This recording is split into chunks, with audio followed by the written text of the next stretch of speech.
Hi everyone, this is Penny once again, and today I am fortunate to be talking to a friend who's been my friend for the past couple of years, more than a decade ago. She was my fitness coach when we were at the International Coaches Academy, ICA, and we were both studying coaching.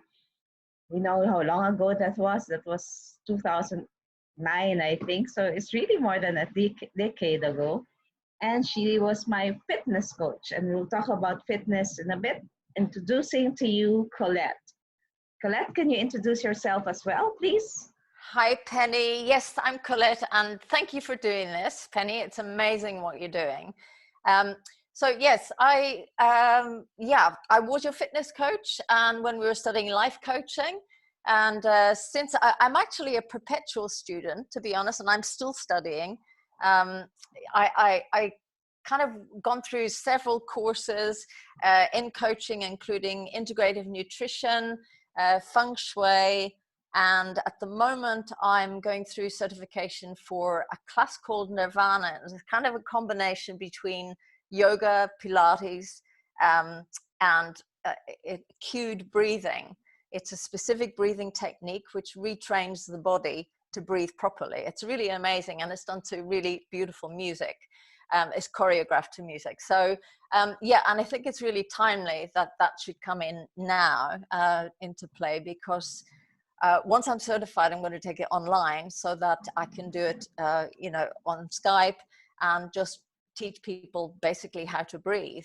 And in fact, before we finish our call, I'll do a little bit of an exercise with you for a breathing technique, Mm-hmm. which can help de-stress in the current times, anytime throughout the day.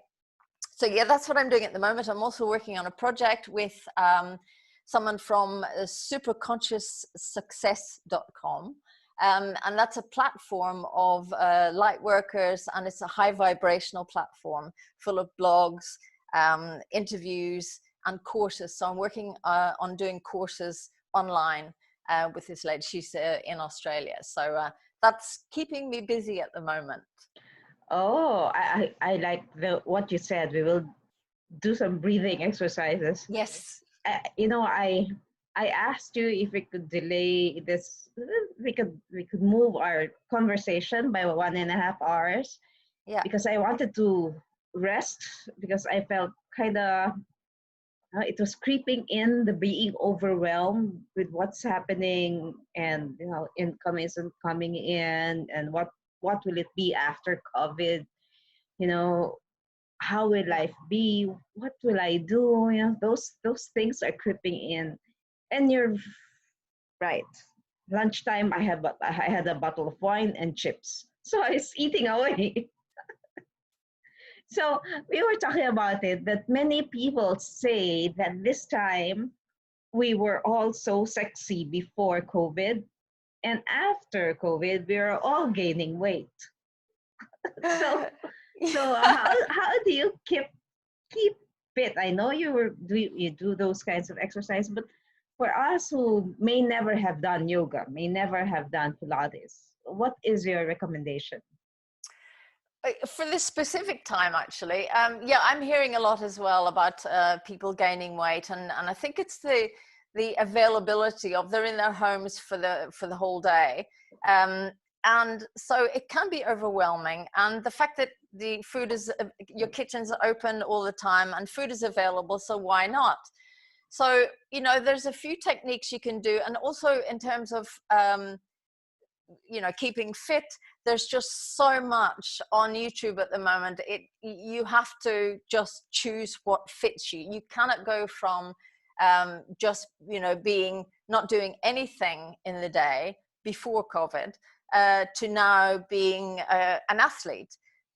Yeah, some may actually start a life transformation, but not everybody's going to do that. So you have to start from where you're at, and it can just be simple little things like adding some deep breathing, adding maybe some meditation. And people want to fill every moment of this with opportunities, and whilst that's great, that's a really good idea to get to do the things that you have put off or what.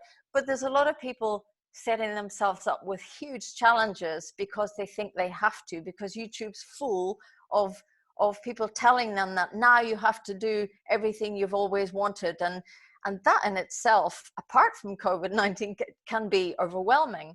So getting back to the constant craving or going to the kitchen, so there's just a couple of techniques that I would recommend. And in fact, you know, you don't have to be at home all day for you to apply this technique. It is just, if the moment that you want to, between meals, the moment that you want to say, oh, okay, what shall I have? Go to the fridge, and you open the fridge or the food cupboard. And you know that no matter what you have in that moment is not going to completely satisfy what actually you need. So the question I would like you to ask is, let's say you feel like having a cookie or a cracker or some cheese or some peanuts or something like that.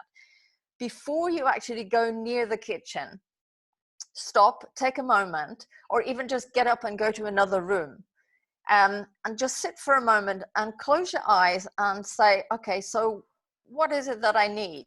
You know, first of all, am I hungry? Am I physically hungry? And you listen for a while, and if it's, well, no, actually, because I had lunch maybe an hour ago, how could I be hungry? Mm-hmm. So the physical hunger is not there. So, okay, so what is it that I need? What do I need? Am I hunger for food? Is my hunger for food, or is my hunger for something else, emotional? So, and that's a big question for a lot of people. And, you know, that vision of what they were just about to eat is kind of still there. Mm-hmm. You know, it's not going to, yeah. So what they're probably going to try to justify, well, I know, but it's only a cracker and cheese. It's only a handful of peanuts, you know, and they're edging their way to it. But if you can, in that moment, engage with the breath, you may not be able to rationalize not going there. And you want to override that feeling of, yeah, I know I shouldn't, but I want to anyway. Just bring your attention to the breath. And you don't have to do yoga every day. You don't have to be meditating every day in order to connect with your breath. If you don't breathe, you die. Exactly. So a lot of times, you know, the breathing is up here in the upper chest. Mm-hmm. And that's an overwhelming breath. That's a stress-related breath. That's anxiety. That's here. So what you need to do is bring your attention down to a deep belly breath. And if you don't know what a belly breath is, you just put your hand on your belly, and then you put your other hand. You can do it right now. You can put your mm-hmm. other hand around about your rib cage. So just where the bottom of the rib cage is, mm-hmm. and then you fill up the belly. So you imagine sort of pouring from a jug of water into a bucket. The water goes in from the bottom up to the top. So just imagine that with the air that we breathe. So you're breathing and you're filling up from the belly up. And the last thing that should raise is the chest. So you do that a few times, and then you can even count it. Breath in, breath out, breath in, breath out. And then you lengthen the breath in, and then you lengthen the breath out. And that's kind of you can do that standing as well, which is a real grounding exercise. So you've got your feet firmly on the floor, and you kind of rooted into the ground, like the tree stand. So you can do that either sitting, lying down, or standing. But the whole idea is that you distract from what you were going to do in the kitchen for that moment, and mm-hmm. just connect with the breath. It just brings your attention to the breath. If after that exercise you still want to go and have the cheese, the cracker, or whatever it is that you want, and if you do feel hungry, then go and have it.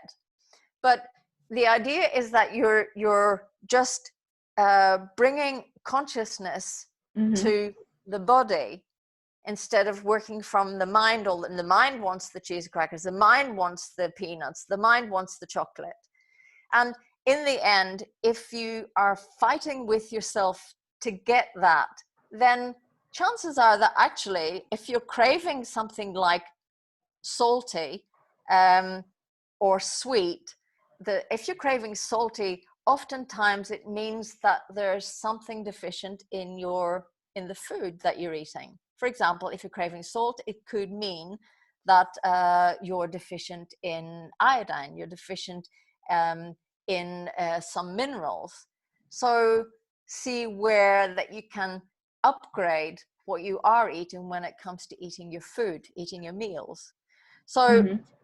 just becoming aware of the connection between mind and body Mm-hmm. will guide you further away from the kitchen and more into your body. Sorry, that was a long-winded way of telling you to basically connect with the breath. Yes, I know the connecting with the breath is important because it grounds you at the moment. Yeah, yeah. It brings you back to the moment. Yes, Yeah. it brings you back to the moment, and you're not supposed to be thinking of anything. You're supposed to be thinking of the breath. Yeah, and when you are connected with the breath, it you know, there isn't a way to have something else going on, because when you can't do that at the same time. So if you're fully present with the breath, it takes practice. It's not something you get straight away, because you'll be having a conversation about it. You'll be thinking, oh, I don't get this, and then you'll be hearing things on the outside, and you'll be planning something or visualizing Yeah. something. So it does take a little bit of practice, but just the more you do it, the better equipped you are to listen to what's happening. Okay. Breathing is so important, and we do this in meditation. I know you do this in yoga, and if you begin with meditation at the start of the day with meditation, it helps. And Yeah, in some that's right. and in some meditation practice, you you count, breathe in 1, 2, 3, 4, 5, whatever, 1, 2, 3, 4, hold 1, 2, 3, 4, breathe out 1, 2, 3, 4, and then you lengthen it, and so many different kinds of breathing. But as you said, sometimes there are thoughts that enter our mind. What breathe? Oh, I need to get that crackers. I'm still hungry. I need to get that. And so you get distracted when you're breathing. How do you get grounded again on breathing and not think of those ideas that come in? One of my favorite um, things to do is move. And not just move country to country, which I've had enough of now, but I'm talking about just moving my body. Right now I'm not sitting on a chair. I'm actually kneeling Oh. a couple of meditation cushions, because it gives me the freedom to move. One of my pet hates is actually sitting down at the table or a desk, using the computer. So Mm-hmm. I will move my computer around the house. I will move it so that I can stand. But one of my favorite go-tos to get rid of any kind of distraction or get rid of any kind of persistent thoughts or worries or anxiety is movement.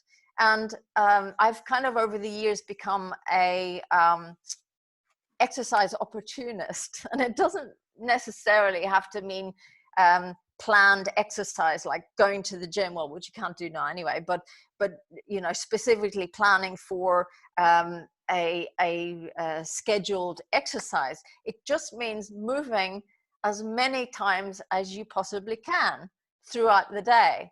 And if you do that, it's different obviously now when people are not out and about as much. And here I don't notice it as much. I still take my dog out 3 times a day, and I'll go for the occasional run, and I have an exercise bike at home. I do my yoga, and so, but I'm constantly moving. And when I feel the need to shake something off, or to change my mood, or to alter something that I'm not happy with, it's just a matter of changing the position of my body and moving it.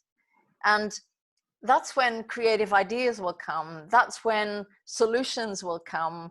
And ideas will show up that you hadn't thought of, the answers to things that you asked and were trying to figure out. And movement can come in any form. dancing, for example, just putting on your favorite music and dancing is amazing. You don't have to be able to dance um, Yeah. so that's for me. It's in the words of Greg Braden, movement is medicine, and that's really true. And food is medicine also, and movement is my favorite form of medicine, actually. Wow. So it's not literally moving, it's also literally moving yourself from New Zealand when we first met. Now you're in Netherlands and a lot of movements, and you're kneeling, and I've been sitting the whole day. And they say that sitting is the new disease. Sitting is the new smoking. Sitting is um, the new smoking. Yeah. yeah, but you know what? Yeah, it's again, you have to start from where you're at.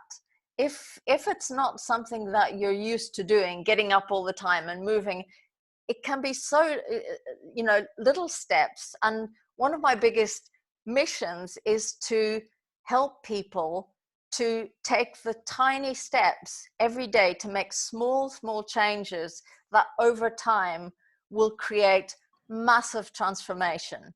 So you have to start from where you're at right now. So for you, maybe if you're been sitting all the time and that's maybe what you do a lot, then it can be a matter of doing some chair yoga to stretching or engaging your core muscles. And even for people who are physically not able to exercise for whatever reason, they can still exercise their core muscles. They can still exercise their respiratory muscles by deep breathing, because you're engaging, and with the exercise I'll do at the end, you're going to be engaging your core muscles. So there's always a way. And that's what I mean by being an exercise opportunist. It doesn't mean being a fanatical exerciser, which, I can slip into that very easily.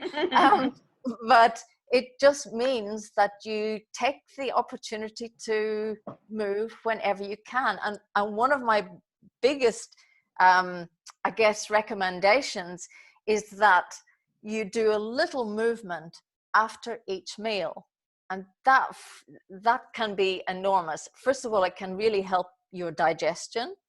And secondly, it gives you that feeling of not dragging yourself from the sofa to bed, or dragging Yeah. yourself from the dining table to your desk.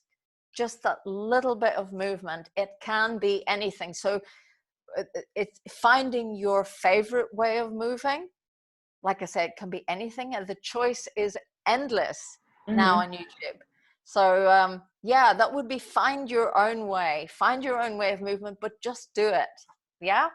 Yep. Okay. So I will find that on YouTube. I just remember that my Fire Stick, the one that I bought in the US, could do Netflix on TV. On TV, I can do Netflix, and I can do also YouTube. So I haven't realized that the YouTube, I can do a lot. I can search for a lot of exercises in YouTube, and it's not the it can be done. It can, Yes. and it doesn't have to be long either. I mean, from work up from nothing to 5 minutes, and then just add 5 minutes, another 5 minutes the following week. So it's like I said, it doesn't have to be. I remember when I started running, I started running 33 years ago. Mhm. But I kind of did it the wrong way. I went from running from nothing to 2 hours a day. And, I've figured out over the years all the ways not to do things. So my search, I guess, has gone around the globe, um, in fitness, in nutrition, finding out what works and what doesn't work. And I've experimented with all of them and eventually come back to what actually fits me as a person. So, I don't advise going from nothing to 200 kilometers. Yeah. I just, baby steps. And that's the way that will last the longest. Okay. Okay. I baby steps. It's not Yeah. transitioning overnight. Exactly. And it's the same with your food. You know, if you're used to, I don't know, having pizza every couple of nights, or having takeaways or whatever, and you know, or not cooking nutritiously, I would just say start with just adding in the good stuff, not taking things away, but just adding in the good stuff. So whatever you would cook normally, if it's uh, theoretically unhealthy, just start adding, you know, add more Healthy stuff. vegetables, Yeah. add Yeah. more salads, and sooner or later the balance will be shifted. And the more that you have nutritionally, the more satisfied nutritionally you are in your body, the less your body will be asking for filling up with other things. So it's just shifting a balance gradually, not cold turkey, not straight away. I really believe in such small increments of change that you don't actually notice it at the time. And do you think that can be done now that we're in lockdown? We're in lockdown. I can't. No, I can't walk the dog. My children does the walking the dog. And for many people, there, my daughter was saying I ordered cookies, and the delivery man couldn't even come in front of the door. She had to go out at the end of the street because our street is completely locked down. But, okay, so is it something that we can start now? We can do at home, given that this situation we're in worldwide. We're all, you know, many of us are locked in the confines of our home. You know, one of the smartest things I've heard, and I can't actually remember who said this, but um, she said, make the best choice of what is available. And it's all in choices. We are making choices in every second of our lives, whether it's lockdown or not. So, you know, you make the best choice of what you have right there, of what your restrictions are. So what can I do? It's not what can't I do, but what can I do in this moment? You can always move. You can, I don't mean move house. I mean, you can always Move get up and around the move. house. Yep. Yeah, exactly. So check what you have in the cupboards. Are you able to go to the supermarket? Are you able to go shop for food? Then just make the choices from what is there. You know, that's, and in every moment, make the best choice you can. So Okay. in terms of lockdown, I think everybody is in a different situation. I know here, it's not actually quite as strict as a lot of places in the world. So I still take my dog for a walk 3 times a day, and I still go for the occasional run. I still go to the supermarket. So actually, I personally, I'm pretty good with isolation generally. So I'm a little bit of a recluse. I haven't always been like that, but you know, especially since I returned here from New Zealand, came back to Holland, and I've been through some personal stuff over the past 5 years, actually, since I've been back. So I have been working with that. And as a result, I am quite isolated in a way, through my own choice. And so now I don't actually do that much different to what I've always done. My day Oh, doesn't look that much different, to be honest. okay. So your day you have not significantly changed your lifestyle because of this. What's No, and happening? you know what I was saying before about it being an exercise opportunist. If, for example, my life had to change dramatically, I would probably still find a way. I would find a way to move. I would find a way to eat nutritionally, because that's just in my DNA now. Yeah. And it's Yeah. over the years I've practiced it. Even I was in Australia in 1990, and I know I had a very long journey to get there. So I planned in advance, and I took the opportunities between connecting flights. and security wasn't as heavy as it is right now. So I was able to go out in each airport that I had to wait. I was able to go out a fire escape door and find a stairwell, and I would do my fitness there. I would go up and down the stairs. I would do push-ups, dips, squats. Wow. And on the airplane, and I still do this on long trips. I haven't had a long trip since I came back from New Zealand. But I would find a way to do yoga on the plane, much to the annoyance of the air stewardesses. Sorry about that. But I would find a way to just get up and move and stretch and do what I needed to do, and make the best choice possible when it came to food available, either at the airport or on the aircraft, or prepare myself knowing in advance that, well, that's not going to be available, so I'll do this and I'll prepare my own. So it's just, yeah.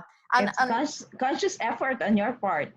I think it's a conscious, but it's for me, it's not effort as much as necessary in order to feel the way I want to feel, and like I say, everybody is at their own point, and you start from where you're at. Yeah. And that could be just a tiny little bit of preparation or a tiny change in one item of what they do in a day. Okay. So you do a lot of fitness, you do a lot of conscious movement and conscious, you are conscious of what you put in your body, the food that you eat. I wish I had that kind of discipline. And not many people would have that. I mean, we're starting to build that, because it's, if you want to survive this crisis, they already said exercise and eat healthy to boost your immune system. Exactly. But here's the thing, that apart from eating healthy and exercising, the immune system is so open to being vulnerable to stress and anxiety. So that in itself is, I would say, the top reason to start getting your breath in order. Yep. So, and breathing will automatically take down that overwhelm, the anxiety, the stress related to, finances, what's going on, what's going to happen after this. Bring it back to the breath, and that will trigger the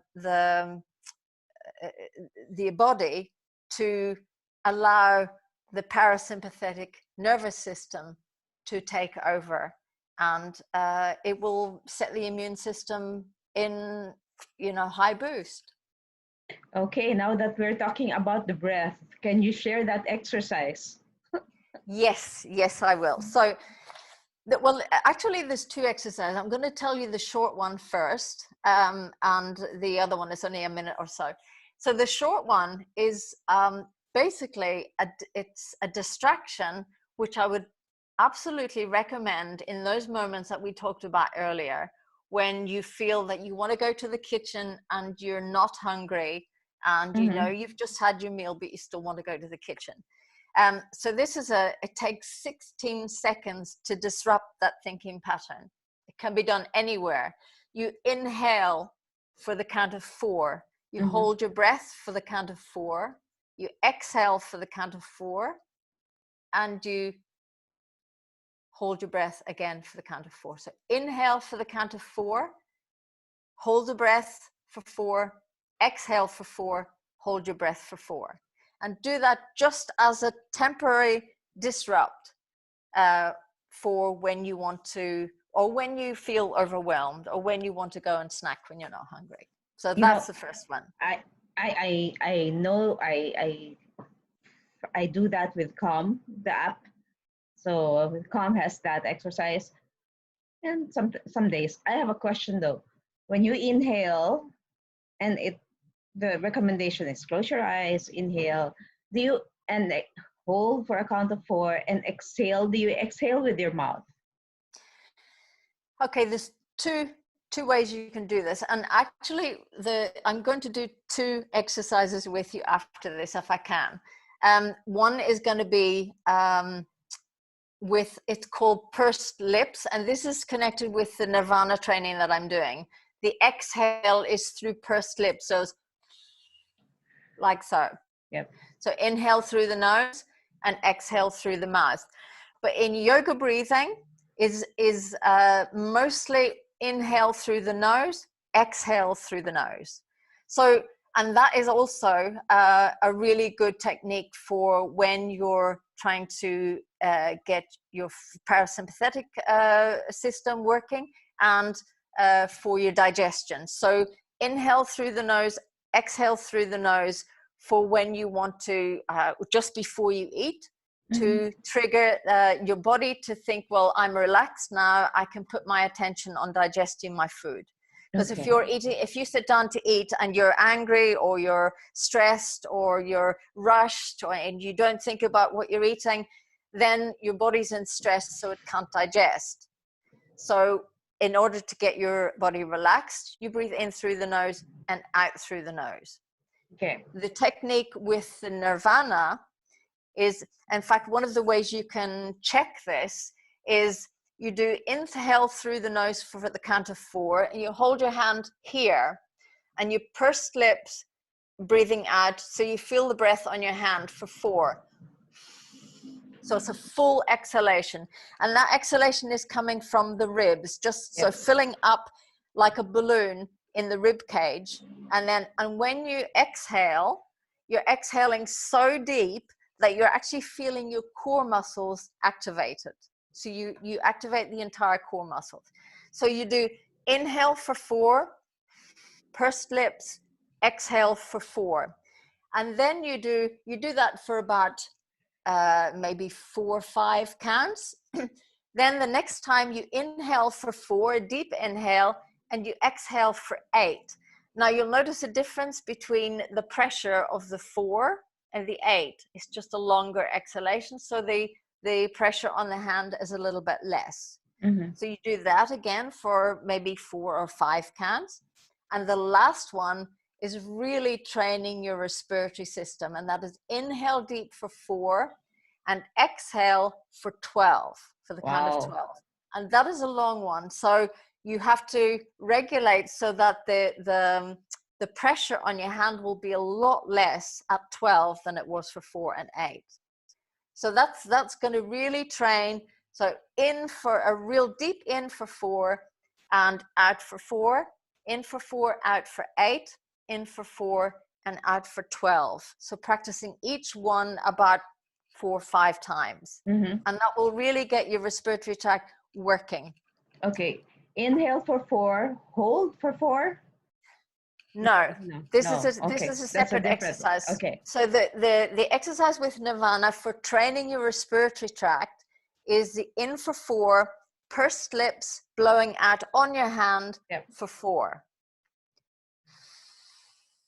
So you do this for about 4 times. Then the next time you train it, you go in for 4 and then you blow out for 8.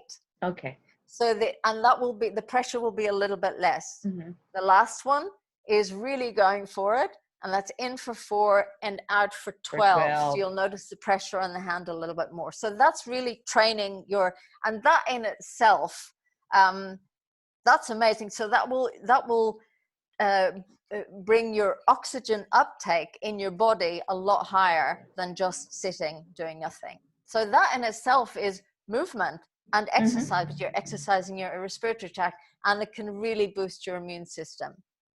Okay, I shall do that every day. Well, there's one last, if I may, there's one last exercise that I would recommend that you do first thing in the morning and last thing at night. And this is actually a breathing technique from Dr. Weil. So you can sit, close your eyes, and you breathe a deep inhale for 4. You hold your breath for the count of 7. And you exhale completely. You can exhale through the mouth for the count of 8. Do the same. In for 4. Hold your breath for a count of 7. And breathe out for the count of 8.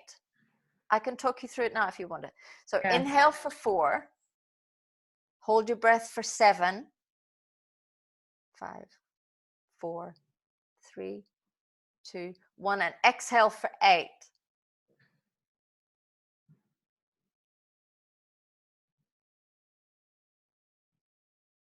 And then you inhale again for 4. So you do this for 4 rounds. So inhale for 4, hold for 7, breathe out for 8. Exhale, and you really deep breathe out. So that's 4 times, no longer, because you might actually feel a little bit lightheaded after the first time you do this. So it will actually, over a period of time, what you will notice by doing this exercise on a daily basis, the things that really upset you, generally, the things that you would generally get really irritated about, no longer have that hold on you. And it's incredible, actually, because it's a gradual process. You get used to doing this every morning and every night, and over time, with practicing this one exercise, you will notice a certain calm, that doesn't mean you don't ever get annoyed, Yeah. but there's a certain calm about the things that once really upset you. Yep. And it's incredible. And I recommend every morning and every night. Okay, so I now have my meditation and breathing exercise in the morning and at night. And just getting up from your desk, walking around, coming Yeah. back. Okay, thank you for teaching me that. You know, one of the things that have been just one of the comments that I've had is, even though I do this, because this is something that people tell me to do, not tell, but it's part of the meditation process. Thoughts still come to my mind. You know, I inhale 1, 2, 3, 4. I'm counting, and then I have to think, I didn't do this. I have to finish that. How can you quiet the mind to stop thinking of the thoughts? Well, you know, the mind will keep thinking. It doesn't matter. It will keep doing that. And the thing is not to fight with it. It's whether you engage with it or not. So Okay. it's fine. And you can even compartmentalize them if you want. If you're doing the breathing and trying to do the breath work and bring your focus to the breath, and something comes along, it can be, you can actually say, oh, okay, that's a worry thought. Oh, that's a happy thought. Or that's a concerned thought. You can compartmentalize it if you want, but just acknowledge it, and that this too shall pass. So Yes. it comes and then it goes. Okay. And then another one will come in its place and let it go. But if you start engaging with it and ending up with a dialogue with it, then that's when the total distraction will happen. So we can't stop thinking, but we can stop engaging with it. Okay. That I get. Okay, thank you very much. I learned a lot from this conversation. I knew it that I'll learn a lot from you. So, thank you. It's so simple, yet it's very powerful. Yeah, it's simple. I mean, plus the fact I'm not there yet, by the way. I'm learning every day myself. And the moment that I stop learning, game over. Like I said before, I'm a perpetual student. I'm experimenting every day, and I will keep learning, and I will keep making mistakes, and that's just life. And I haven't, you know, I'm a work in progress. I'm not there yet. Okay. Yes, we are perpetual learners. Yes. Okay. And as you can see, the sun is setting. No more sunlight outside. It's the light over here that's bringing the brightness in my room. So, any last words of advice for people who feel overwhelmed? Again, it's the breathing. And how often should we do this? As often as you want. Really, as often. The last technique I showed you, really do it in the morning and at night. But just, you know, whenever you bring your awareness to your breath, it just puts a pause on everything else. So, you know, and just getting up and moving, just getting up and stretching or walking around, the moment you change the position of your body, it just actually, you know, it's very difficult to sit up straight and with your chin up and feel sad or down. But it's very easy to feel like that when you're when you're compressed and sitting over a desk and chin down. So your body changes the way you feel, and then the way you feel changes your body. So Okay.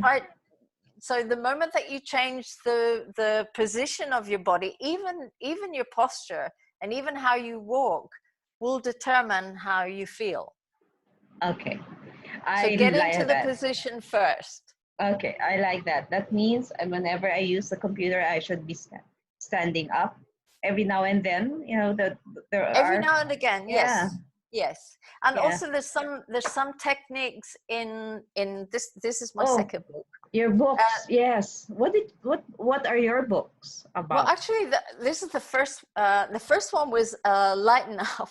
This Mm-hmm. is I wrote this actually. I wrote them both in New Zealand, and the first one was just because I said I would, and it's kind of a light-hearted way to bring health into the normal family, a regular person who just wants to get a bit healthier. So there's just some techniques and little changes that you can make through the day with your family on a budget. And there's some a list of things that like little instructions. And then this one here is From based on surviving to from thriving. surviving to thriving. Yeah, this one is actually a program. It's a 12-week program, and it's a handheld program to cover every aspect of your health and well-being.